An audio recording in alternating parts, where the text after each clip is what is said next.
now be recorded. Yeah, thanks, Ashley. So I guess what we'll do is we'll start out with a few introductions. So welcome to everybody who's signed on so far. I'm really pleased to have Henry Schein with us here today. So they have very generously, a number of folks from Henry Schein have very generously donated their time today to help provide some clarity on dental equipment care for prolonged shutdown and also startup. So I know a lot of you folks have already shut down large portions of your clinic. You may still have questions about what that looks like or what you should have done. But a lot of you will be looking to get instructions about how to start things back up once things do get rolling.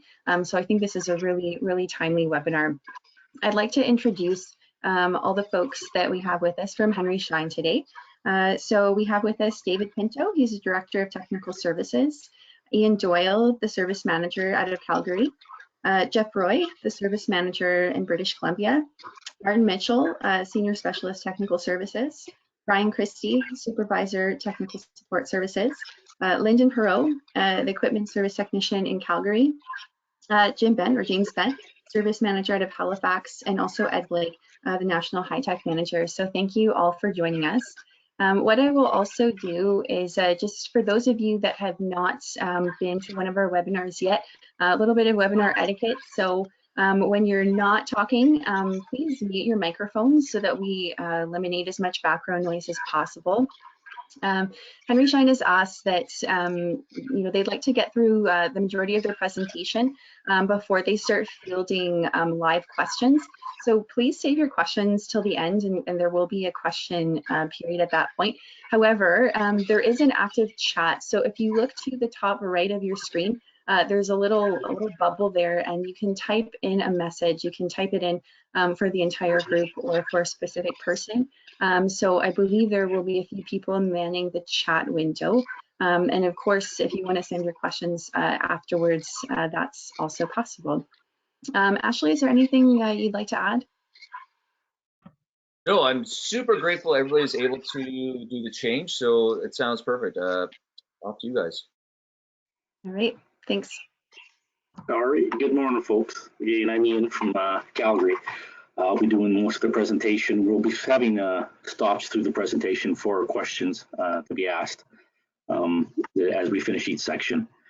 So as we said, we're here to, there we go, provide knowledge and guidance on preparation of your dental equipment for extended shutdown and startup. We'll start with the utility room, move to operatories, and do sterilization equipment, and final questions at the end. Like I said, between each section, though, we do have a short presentation or a short time for you guys to ask your questions. These are recommendations for dental equipment that need special attention when being shut down for extended periods of time. Normally, weekly maintenance will take care of all these, but if you're shutting down for extended periods of time, we're worried about biofilm growth and stuff like that within your equipment, and to make sure it's going to work again when you come back to work. As was stated earlier, we do have a couple of technicians in the background watching the chat line, looking for quick questions. They'll try and answer as we go along. If it's a simple answer, if they feel it should be addressed to the group, they'll interrupt and we'll answer that question. So let's do shutdown of utility room equipment. You should do your weekly performance of your vacuum line cleaning like you do every week. You always want to start at the furthest stop, work towards the utility room. That way we're not in the middle cleaning the room in the middle and going to the furthest stop and putting dirty cleaning solution through there. So we're starting at the end and working our way towards the utility room. Once your cleaning is complete, you want to leave a couple of the HVE valves open and run them for at least 10 to 15 minutes. We want to make sure we get all the solution out of the lines, and so we have nothing left there for the extended period. Then we're going to turn off our vacuum compressor, and water via remote panel buttons. Now, I don't know if all the bases have remote buttons for turning their vacuums and compressors off. The reason we don't want to do that is there are some equipment out there that if you actually turn off the power, the actual breaker to it, the equipment is designed to cycle every four to 5 hours to stop motors from seizing and keep them lubricated.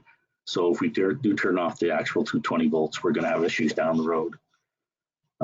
If you have a wet ring pump, you want to replace the screen in the trap, clean it out and replace the screen. If you can, you want to attempt to possibly drain the air out of the compressor. All compressors made, at least dental compressors, have a little valve on the bottom of the tank you can open up and bleed the pressure out of there. And also any excess fluid that might be in there. And that's the reason for get rid of that excess fluid. If you do have an amalgam filter, replace the filter if needed. If it over an extended period of time, it will crystallize, it will plug, and then you won't have vacuum when you go and start back up. If you don't have a remote water switch, then you should turn off the master valve to the clinic supply line. We don't want any water leaks happening. It'd be horrible if it happened, especially for a month, if nobody was there to monitor it. If you have a nitrous oxide system in the clinics, you want to turn off the master control first and then close the tank valves. If you close the tank valves, you'll get all the low alarms of gas, so it's just easier to turn the main system off first. Our best practice when we talk about shutting down a utility room is vacuums and compressors should be run for at least 15 minutes a week, just to make sure they're going to run properly. They're designed to run every day. So we recommend you come in and you run them for 15 minutes every single week during the shutdown, if you can. Specific makes like Bulldogs and Bison vacuums, they're oil fed, and it's a gravity oil feed. So if you let it sit for 2 weeks or longer, you're going to flood the motor with oil, and there'll be a service call involved from one of us to come out and help you get that thing going again. Startup of a utility room, well, guess what? We're going to reverse everything. We're going to open up the tanks for the nitrous oxide and turn on the main system, the main control. Make sure you have your filter in your vacuum if you did take it out while you were cleaning, and then check for crystallization of the amalgam filter. If you drain the compressor tank, make sure you close that valve before you power it up, otherwise you're going to kill your compressor. Then we're going to turn everything on, the vacuum, the compressor, the master switch for the water, and while you're in the utility room, you're going to look for leaks of any kind, vacuum or water coming from or air coming out of the compressor. It'd also be a good idea to have someone out in the clinical area at that time to have a look and listen for any leaks that are occurring out there. If you don't have the master panel, you have to turn your water on by the main shutoff that you used. So if anybody has any quick questions regarding this right now, it's a great time to ask.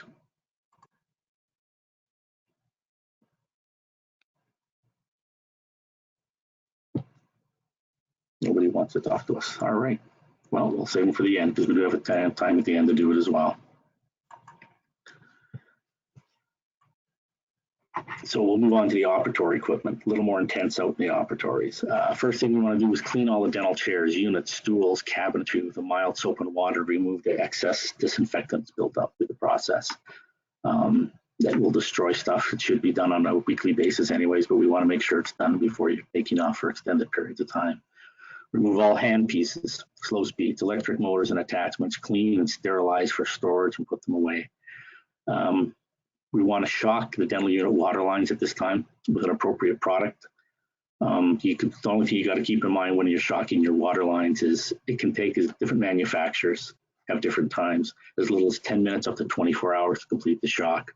So if the system you're using takes 24 hours, you'll have to return the next day to flush out the shock and then purge the dental unit water lines, which is the next step we're going to do. After you've shocked your dental units, you want to purge all the water out of the dental lines, prevent any buildup of biofilm. Remember, if you have rear assistance instrumentation separate from the doctor's unit, you're going to have to also purge the syringe from there as well to make sure we have no water.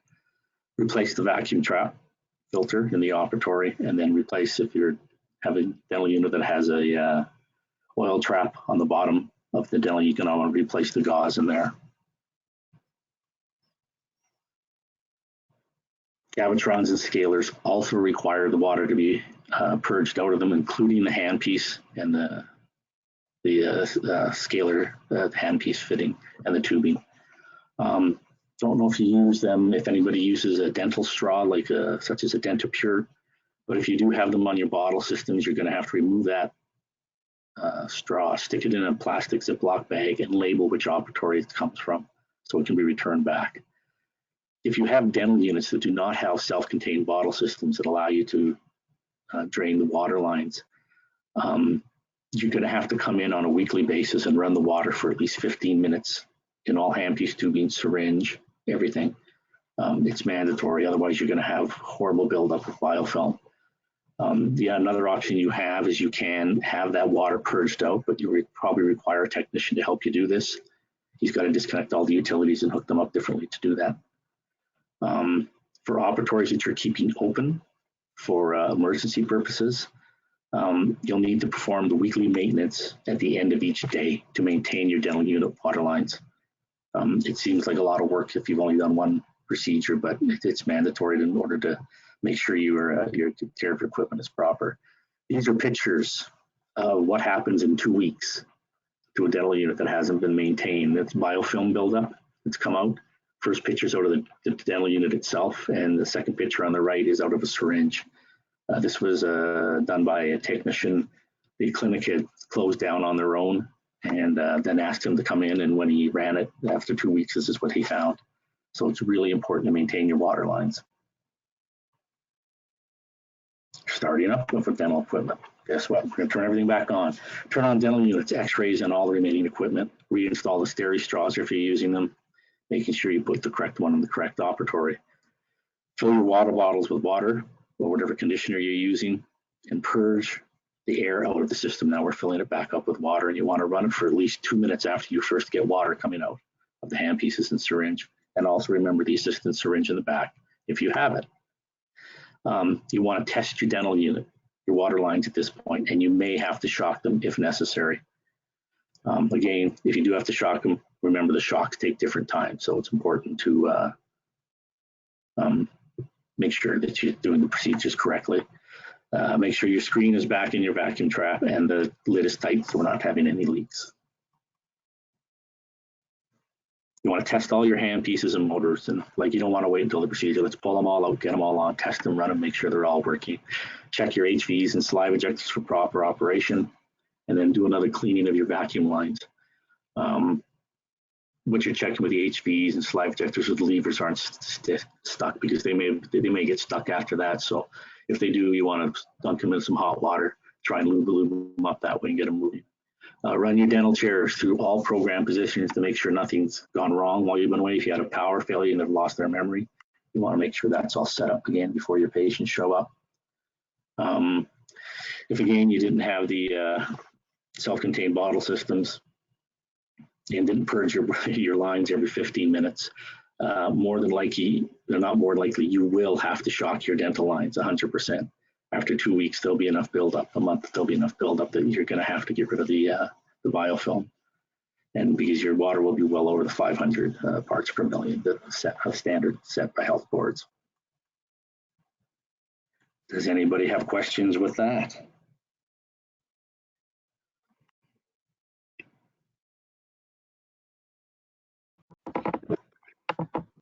When you're doing a webinar, I just want to jump in here, it's super lonely, so you just got to keep you're like by yourself. Yeah, I was going to say I'll keep you company in here. I'm just going to jump in. I know there's probably going to be a lot of confusion surrounding dental unit water lines. Where a lot of our clinics are not accustomed to the standards set by the ADA and the American Water Works Association. And most of the shutdown protocols involve not shocking beforehand. So a lot of clinics purged all their water, didn't shock. Most would have done that. So I think what we're going to do is just recommend that everybody shocks without question before testing, even when they start up again. So it'll be shock and then test, because we know that most water lines, I think, are going to test above that 500 colony forming unit per milliliter mark. So I think that's probably what we'll end up recommending, but we can definitely rethink this one.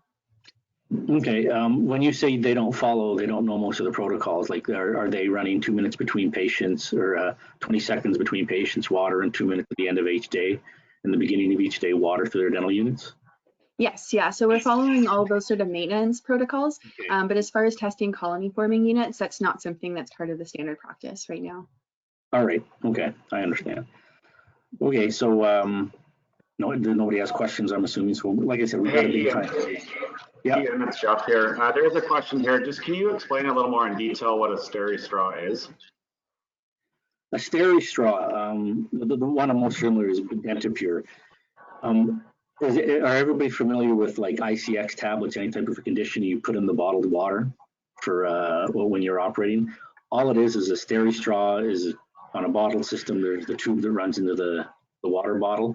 In place of that tube, you have what's called a steri straw, and it will suck up the water and clean and purify it as it's going to the before it gets to the oral cavity. It performs the same function as an ICX tablet, anything like that. It's just a cheap way, or not a cheap way, an easier way to do it. They last for a year. You put them on an average dental unit, they last for a year.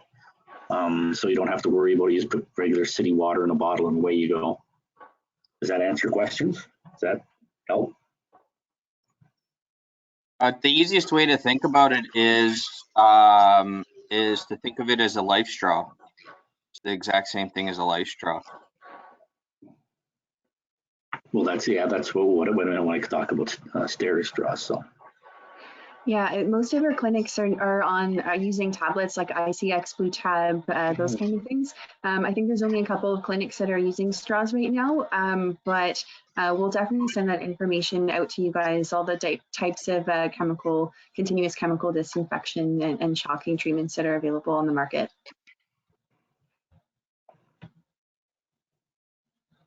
Perfect. Okay, we'll move on to our sterilization areas. So you want to run a cleaning cycle on all your sterilizers as per manufacturer's instructions, using what the manufacturer recommends to clean them. Then we're going to drain all the reservoir tanks of all sterilizers, statums. There is a tube underneath most statums. You can pop out, let it drain. It's slow, but it will happen. Or if you have the availability, take it over to your high volume valve and suck it out. With older Bravo sterilizers, not so easy to drain them, so you may have to have a service technician come in and help you do that properly. The other thing with the statum is you want to remember to empty that waste bottle sitting wherever it's sitting. It'll really grow bad over a period of time left unattended. I don't know how much use of hydrums you guys have out there, but on a G4 models and older models, you have to do a cleaning and then run a prepare for shipping cycle. The soaps will dry out, and if we don't do this, it'll cause major problems when you go to reopen. The older classic hydrums, you'll probably require a service technician to do it. Not quite as easy with that one. You got to tear the sides apart and clean out lines properly. I don't know how much water filter systems you have. If you have a VistaPure system, you want to turn off the water supply lines to the unit and then sanitize the storage tank as per owner's manual. Ultrasonics, of course, drain and clean them. Again, we'll put them away. Remove the oil spray from your automatic can piece cleaners if you have it and turn it off. And then unplug all remaining equipment not being used. This is the contents of what came out of an M11 after 2 weeks sitting in the storage tank, or in the reservoir tank, I should say. They didn't bother to drain it. So this is what came out of it. That's after 2 weeks. After a month or 6 weeks, I can't imagine how much more there would be. So a good idea to make sure you drain your tanks. In regards to hydrums, we have a little more detail here for you. First thing we're going to want to do is run a cleaning cycle, get rid of our hard water deposits, make sure everything's clean like it should be, which means you pour a liter of water into the chamber. From the user menu, we're going to select the bottom right information icon, then do the split screen icon on the bottom left, and then we're going to go into the settings icon again on the bottom left, and you're going to scroll through till you see clean. And we're going to run a cleaning cycle on the Hydrim.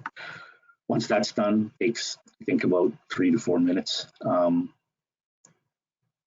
going to go into a prepare for shipping cycle. What this does is cleaning all the soaps, and this is all in newer G4 models of hydrants, cleaning all the soaps and stuff out of the line so they don't cake up and clog during the extended non-use. So first thing we're going to do, there's a quick video I'm going to show you after this. Hopefully you can hear it. I'll try and talk through it to help answer questions or to help understand it. But first thing you're going to do is remove the box or pouch of cleaning solution from the unit, and then we're going to take the valve that you screw onto that and put it in a cup of water and just shake it around, get the excess deposits off of the cap. At this time, also our recommendation at this point is to just start a quick cycle with the cap immersed in water, and you've pressed the center of it. I'll show you in the next video, the center part of the cap to allow it to suck some water up and clean out that line from the soap container to the unit, because that's the only part the prepare for shipping cycle doesn't clean out, is that tubing running from the soap back into the unit. So to run the prepare for shipping cycle again, we're going to do the information icon on the bottom right, and the screen icon on the bottom left, and then the settings icon on the bottom left. And you scroll through to you see ship or prepare for shipping, run the cycle. It will take about 2 minutes. If you look inside the chamber at this point, you should be able to see it on the kind of the top right side of it, the soap being pushed out in quantity. So you can see it's doing the cycle. You may have to do it a couple of times to make sure everything's out. Once that's completed, we're going to turn off the hot water cold supply lines to the unit that should be located under the sink. Here's the quick video I'm talking about. So hopefully everybody can hear it. If not, someone speak up and let me know and I'll start talking. This is the procedure for shutting down the Hydrim elements and washer.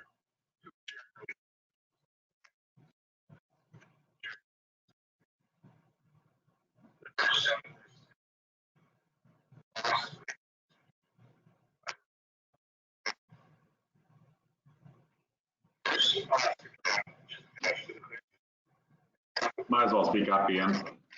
Okay, I guess nobody can hear it. All right. Anyways, he'd remove the soap as I suggest, as we recommend, right, and then dunk the cap into water. What we're saying at this point is you keep the cap in the water, and at the very center here, I don't know, can everybody see the pointer, I hope? There's a little button that you're going to push, and then you start a cycle, and it's going to suck the water up through and clean out this line right here of excess soap. That's the only line not clean through the cycle of the prepare for shipping cycle. So, and they're going to remove the cap from the cup and dry with a clean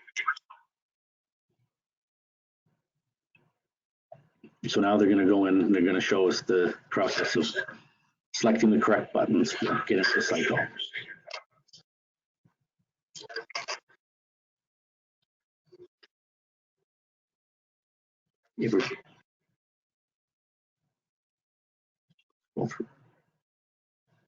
And there's the prepare for shipping.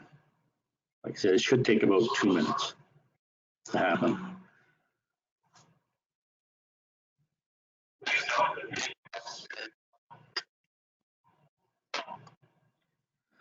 So, like I said, it'll take a couple of times to make sure this is happening. And they're going to show us here a picture shortly of what you're looking for inside the chamber. And this is what you're looking for. You can see the fluid flowing down the side. That's what you're looking for. Yeah. And then we'll wipe the inside of the chamber down just to get rid of the excess solution so it looks clean. So now for starting up sterilization. Okay. As we're starting up sterilization, we're going to plug everything back in. Of course, we've unplugged. Fill our sterilizers with appropriate water, right? Steam distilled.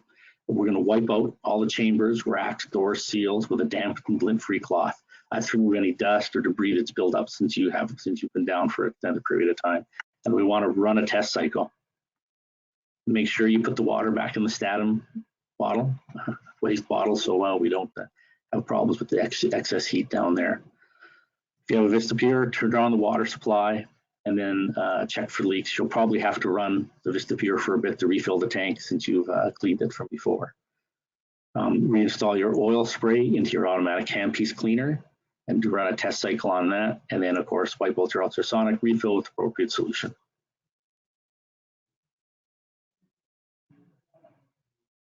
When you first turn on your Hydrim, and if you've hooked your soap back up, it's going to, of course, not have any soap in it. So what you're going to have to do is when you first turn it on, you'll have to select the I don't remember what the button's called, sorry. This is your detergents, and you'll probably have a display here. It's going to say your detergent is empty. So you'll have to purge it a few times with the X. It's probably about a 50-50 hit with you may have to get a technician in to get it purged in properly, or phone one up and they can walk you through the process of manually running the purge. But about 50% of the time, if you hit the detergent 3 or 4 times, it will go green again, and then away you go. You can run your cycle and check your salt level to make sure it's okay.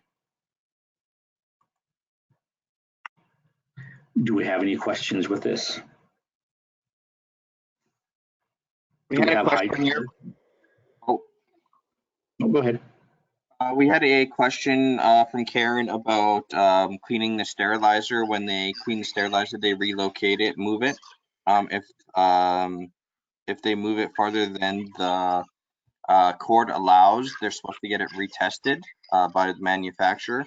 For sterilizers, they're not designed to be, if they're moved, they don't need to be recalibrated.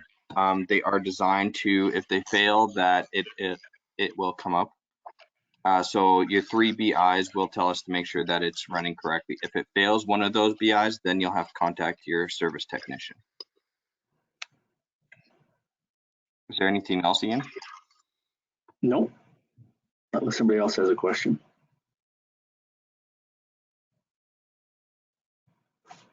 All right. So at this point, we're going to turn it over to Ed Blake, our national IT manager, and he will run through a bit of the. Oh, sorry, I lie. I'm off by a slide. My mistake. I apologize, folks. Anyways, miscellaneous small equipment. If you have labs, you're going to want to run water through the model trimmer. Make sure we get rid of all the excess plaster buildup, and then turn off the water source to that. Shut off all your X-rays, your panoramic X-ray. Perform a backup of your server. Make sure all your data is backed up before you go. If you do have old film processors and you're not running digital, you're going to have to clean and drain it as you normally do. CAD/CAM equipment is probably best idea to speak to your service technician about it for a proper shutdown and cleaning that needs to be performed to all the water tanks, and then have to have the water tanks emptied. Henry Schein does have a website listed below here where we have links to and PDFs to every manufacturer's sites, anything they've put out with shutdown startup. So a great resource. Plus it has all of Henry Schein's latest updates on everything. Starting back up, reverse everything, right? Turn the water onto the model trimmer, turn the power onto your X-rays and your panoramic X-ray and perform a test exposure. Processor, of course, we're going to reassemble, fill with solutions, turn it on, get it warmed up for use. CAD/CAM equipment again, plug it in, turn it on, and follow startup procedures like a brand new piece of equipment when you're turning it on. That's the procedure we're going to follow. Now it's Ed Blake's turn. Thanks, Ian. Wait. Yeah, I know I probably have your own structure for IT, but these are just some of the points we talk over with dental offices when they're starting up. So office startup, IT front desk and admin areas. So first thing you're going to do is start up the server, start up all admin PCs, faxes, printers, make sure they're all connecting. A lot of times when PCs are shut down, Windows updates will want to be run. And that could take quite a while, especially if you've been down for a while. So you want those Windows updates all to run. Open up patient management software, test the bridges to the imaging software, ensure all those bridges are working. Check to ensure all PCs are on the network. So for instance, maybe open up the appointment book and then go to each PC, make sure you can see the appointment books, everything's on the network, everything's connected. Test that the iTrans is working, debit machines if you use them. In a lot of dental offices, they'll have what we call patient entertainment, patient education monitor in the reception area. Sometimes that's connected to reception PC or cable TV. So you just want to turn that on, make sure that's working. Check all that functionality. For the operatories, turn on, usually there's 2 monitors. There's a clinical monitor and then a patient monitor that's at the toe of the chair or mounted to the chair. You want to turn on all those clinical monitors and patient monitors, turn on a PC and confirm all displays are functional and clear. Again, run all Windows updates if required. Sometimes with the wireless mouse keyboards, if you have them, batteries may wear out, or sometimes you may just have to take that lid off and move the batteries around just to get the connection going again. And then, yeah, test the wireless keyboard and mouse, run the patient management software and imaging software, test internal cameras by taking test image, ensure the capture is working. So sometimes they have a capture button on the camera, or they may have a foot control, just ensure those are working. And test the digital x-ray with the test image or step wedge to confirm functionality and image quality. For the panoramic unit, usually a lot of the pans, they have what we call a pan PC connected to them. So you're going to start that up. Again, Windows updates. Start up the panoramic unit. Ensure the unit completes complete rotation with no error codes. Take a test pan. Ensure the test image enters a patient file with no issues.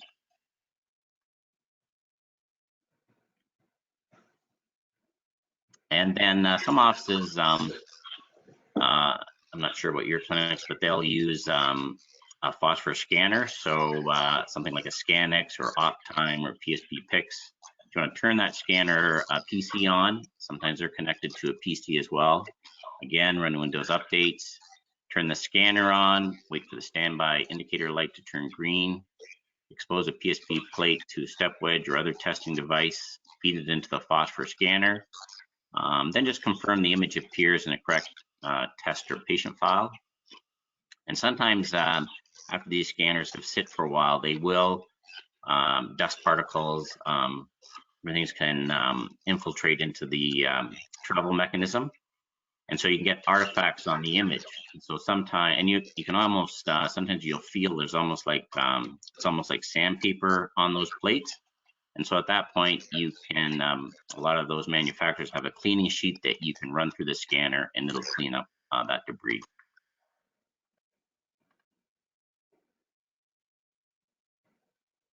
And then for an overview, just ensure your backup is current. And if not, run a complete backup. Obviously, you can't use the system when you're running a backup. If you're using offsite backup, just ensure that no failures were documented during your absence. Again, Windows up, make sure all Windows updates are completed. And then if you do get any errors or any pop-up messages, and if we can be of assistance, we just have our support number there. And Thanks, Ed. Thanks so much. All right, so not so much I think that it applies to you guys necessarily, but again, we do have the website with links, downloadable PDFs, videos, all the current updates from the manufacturers and from ourselves. So refer to it, lots of information. We can offer all types of guidance over the phone. Give us a call. I know most bases have texts assigned to them already, so you can reach out to them and ask them for help to come in with the startup or the shutdown or the startup. As well, I know my out in Suffield, my technician is going in on a weekly basis to do help with the regular maintenance so that the clinic doesn't have to worry about it.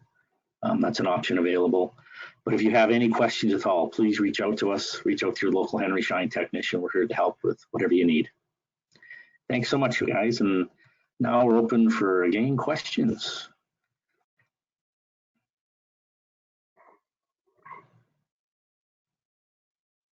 Oh, quiet. Very quiet.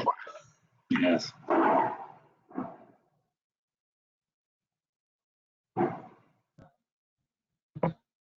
Okay, so Major Mark and Karen, I'm not sure how long you want to open. If there are questions, you can always go through Karen or directly to your tech that's doing service in your offices.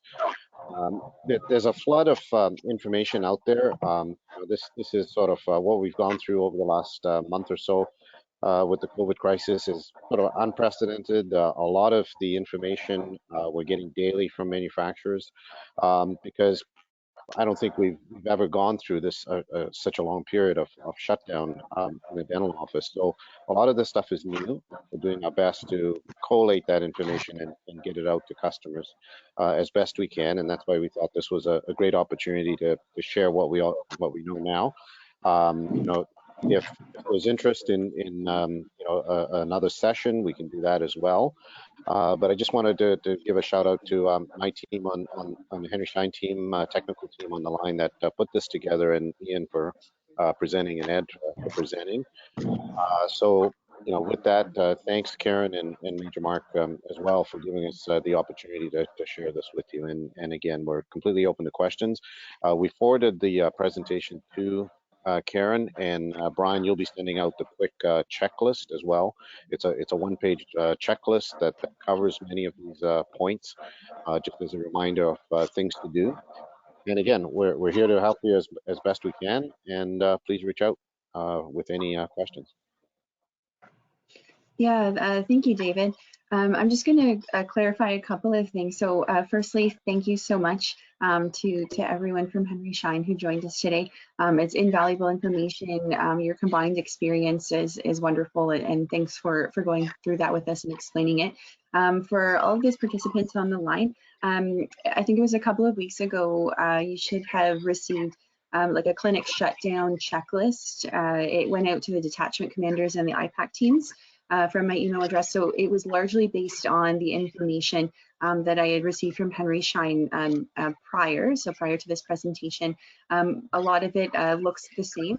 I'll also be sending out this slide deck to everybody. So thank you, David, for sending that along to me. So if you'd like this presentation, it will be sent out to the IPAC teams and at each detachment, as well as the dental detachment commanders. So if you'd like a copy of the presentation, please, not all 125 people participating, don't email me for it. Just talk to somebody at your detachment, and they should have it, either somebody on your IPAC team or your dental det commander. Give me like 20 minutes to get it to them, and you should have it there. Regarding office startup, I know there's going to be a lot of questions about probably dental unit water lines in particular. So more information will be forthcoming for sure. So we'll be sending out a checklist based on Henry Schein's checklist with some additional information about dental unit water lines and different products that you can use. I know most of you are using continuous chemical disinfection in the form of a tablet right now. A couple of detachments are using a straw system, a DentaPure straw, or the Citrosil, the Steri straw. So your dental unit water line startup procedure will look a little bit different. So basically, there's a lot more information forthcoming. You'll see it coming through your IPAC teams very, very shortly. And yeah, thank you very much for everyone who joined us today. Also, if you do have questions about this presentation, it's best to send it to somebody on the Henry Schein team. They'll have probably a better answer for you than I will. So send it to them first. If you have big overarching questions about the dental policy, or you know what our policy is for what to do in our clinics in particular, you can send those questions to me, certainly. Yeah, are there any last chances for questions, live questions? So please don't be shy. Anybody at all who's joining us who'd like to answer a question or ask a question to the group, there's no such thing as a stupid question. Yeah, I've noticed that Darcy Cormier has said, I feel like clinics weren't shut down per se, as we didn't do these things as far as I know, but definitely need to do the startup. I bet the water chambers have been sitting unused for weeks and weeks. I'm assuming you talk about the chambers of the sterilizers. If they haven't been drained yet, I would try and get in there and get them drained as best you can. You may have to run some water through to clean them out a little bit. If there's lots of buildup in there, they may have to go in for a repair, so they'd be taken apart and cleaned properly by one of our pro repair technicians. Right. So yeah, I would try and get in as quick as possible and have a look at them and see if they've been sitting for weeks and weeks. Yeah, in the clinic shutdown protocol that was sent out to all clinics a couple of weeks ago, there is instructions to shutting down a sterilizer and draining it. So I will definitely send out those instructions again. It sounds like maybe it didn't circulate around to everybody, or maybe all clinics didn't follow them. So I'll go ahead and send out those instructions as well.